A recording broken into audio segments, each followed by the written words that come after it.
little DIY. We found perfect seashells at Stump Pass State Beach jute cord, jute string or jute cord. And I tied all the beautiful, perfect seashells onto 5. I wanted 5. I like an odd number. Onto 5 different jute strings.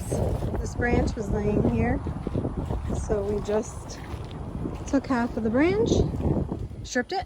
Stripped it and Let me see it. Jeff stripped the bark. Jeff made his notches. We hung more jute cord.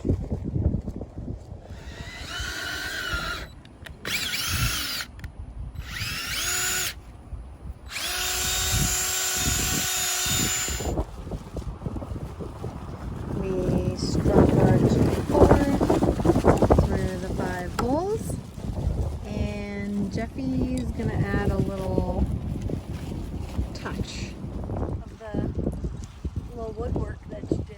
I want to introduce Grace from Grace and Frankie. If you haven't watched, here's my little hippie. She has multicolored shirts. Look at this detail. Come closer. Take a little look at our DIY project. Our seashell wind chime.